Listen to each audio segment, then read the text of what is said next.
Bom dia novamente e estamos aqui mais uma vez para falar de agropecuária com vocês, mas hoje falaremos um pouco mais, assim, comparando assim algumas áreas de produção, né?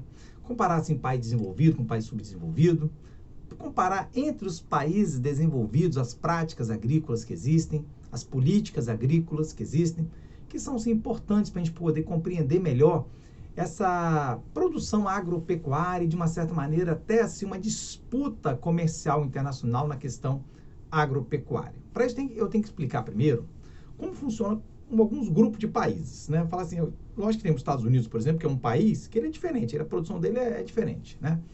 Por exemplo, nós temos lá nos Estados Unidos, né? Qual é o sistema agropecuário norte-americano? Basicamente baseado no sistema chamado de belts, cinturões, né?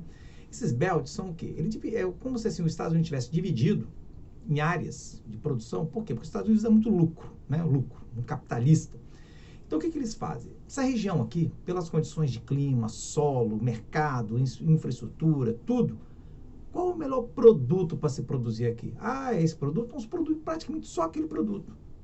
Então, tem grande produção daquele produto ali naquela determinada região, né? Então, nós temos os Cotton Belt, né? Orange Belt. Então, tem os belts, né? Os belts de produção de determinados produtos.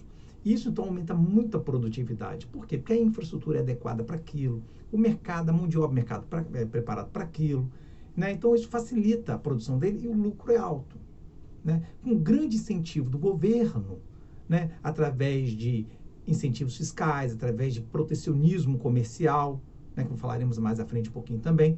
Então, os Estados Unidos tem essa produção altíssima e altamente tecnológico, né? Com grandes propriedades rurais, essa é uma característica interessante dos Estados Unidos, grandes propriedades rurais, que tem o seu produto voltado tanto para o mercado externo quanto para o mercado interno. Os Estados Unidos é grande produtor interno, mas grande exportador também dos seus produtos. Então, isso é uma característica da produção norte-americana. Os europeus, por exemplo, a gente fazer uma comparação com os Estados Unidos, que são países desenvolvidos, já é um pouco diferente, né? Já é um pouco diferente. Primeiro que na Europa são vários países pequenininhos, né? Então, o que acontece? Então, isso acaba gerando pequenas propriedades. Já domina na Europa pequenas propriedades, não são grandes propriedades como nos Estados Unidos. São pequenas propriedades, né? E a Europa tem muita gente, são muito habitantes por quilômetro quadrado nos países europeus. Então, isso requer o quê? Uma produção que não é tão alta em relação ao seu consumo. Então, eles dependem, de uma certa maneira, de produto importado. Para isso, então, o que os europeus fazem? O governo europeu faz, né, de uma certa maneira, os governos, né, até a União Europeia, de uma certa maneira, conduzindo tudo isso. Até 2003 era proibido transgenia e importar transgênico. 2003 abriu para isso. Abriu por uma própria pressão que teve de cenário alimentar até. Mas a população, de uma certa maneira, é resistente e alguns governos europeus também são resistentes a isso. Algumas empresas são resistentes a isso. Então, de uma certa maneira, a transgenia não cresce tanto na Europa, né, como em outros lugares do mundo, né? Outra coisa é a questão de subsídios.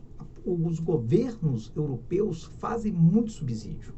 Então, para um produto importado entrar na Europa, é caro.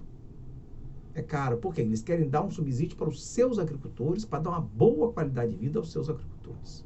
É uma política social agrícola, vamos botar assim, para os países europeus, né? Para o povo europeu é até interessante, né? Mas isso gera, de uma certa maneira, uma briga, uma guerra dentro da OMC, né? Que é dentro da chamada rodada de Doha. A rodada de Doha começou, né, rodada do milênio, começou lá em 2001, na cidade de Doha, por isso que é chamada rodada de Doha até hoje. Toda vez que se discute isso, retoma a que começou lá em Doha, por isso que é chamada rodada de Doha, que eles debatem a questão dos subsídios e a política de protecionismo comercial relacionado aos produtos agropecuários. Porque tem um grupo de países exportadores, né, de agrícolas do mundo, como, por exemplo, até o mesmo Brasil, que luta para que esses subsídios, esse protecionismo comercial seja minimizado, para que nossos produtos tenham maior fluidez nos mercados europeus, americano, né, dos países desenvolvidos. Então, isso acaba gerando um conflito dentro do cenário da OMC, né? Isso já tem quase 20 anos de discussões, né, de debates a respeito desse assunto, e até hoje não andou tanto quanto a esses assuntos. E eu acredito que não sei quando isso vai concluir, né? Então, tudo isso, de uma certa maneira, é uma discussão dentro do cenário da política agrícola mundial, né? Um outro lugar, tem o PAC lá na Europa, né? Na Europa tem o PAC, né? É o Plano Agrícola, né? O Pacto Agrícola, né? Da Europa. E tem também o Japão. O Japão é outro país desenvolvido que também tem uma característica interessante. O Japão, ele tem uma produção pequena interna, o governo incentiva muito a produção de arroz, dá muito subsídio aos seus agricultores também poder produzir, né? Mas só que o Japão depende muito da produção internacional, porque tem uma dependência muito grande alimentar. Então também não pode ter tanta dificuldade assim as importações. Mas mas é muito subsidiado os produtores internos para poder principalmente produzir o arroz, a risicultura, que é de uma certa maneira o que é o sustento, é a segurança alimentar que eles têm. E também a pesca, né? A maior riqueza de proteína, o consumo de proteína dos japoneses está ligado à pesca, à questão da proteína animal vinda dos oceanos, né? Então, isso também é a questão do Japão. Pequenas propriedades rurais, voltada, muito jardinagem lá, produção de arroz, produção muito intensa, né, que existe lá.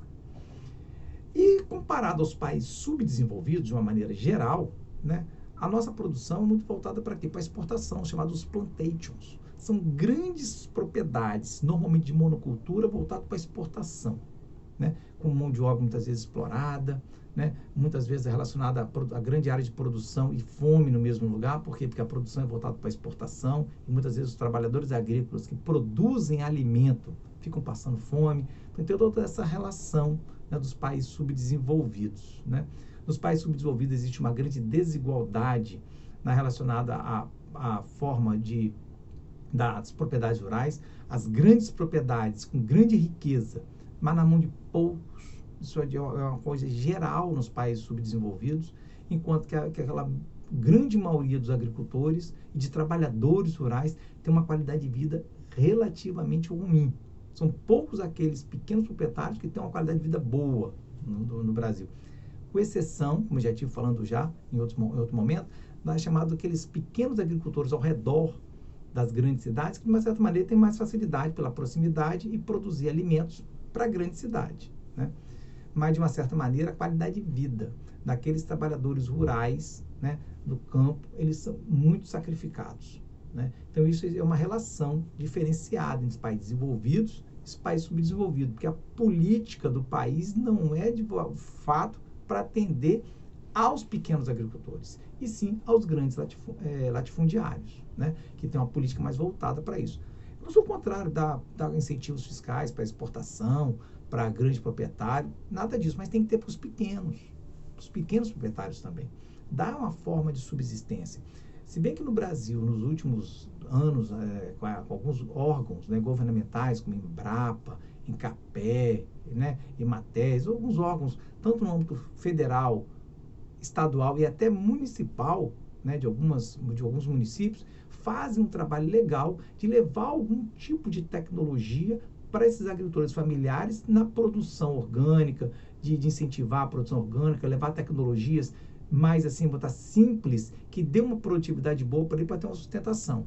De uma certa maneira, isso vem crescendo no Brasil, mas ainda de forma muito aquém à realidade e às necessidades dos pequenos proprietários, né, do Brasil, né? Então, a gente vê essa questão, né? E, lógico, a má distribuição de terras, que é muito comum, né? Então, se tivesse uma melhor distribuição de terras em âmbito dos países desenvolvidos, ou subdesenvolvidos, melhor falando, subdesenvolvidos, teriam uma melhor qualidade de vida para esse povo do campo, que são muito sacrificados, principalmente os pequenos. Ok? Então, vamos ficando por aqui, meu amigo, mais uma vez, nessa aula. Depois a gente falaremos mais sobre a agricultura do Brasil na próxima, tá bom? Um grande abraço.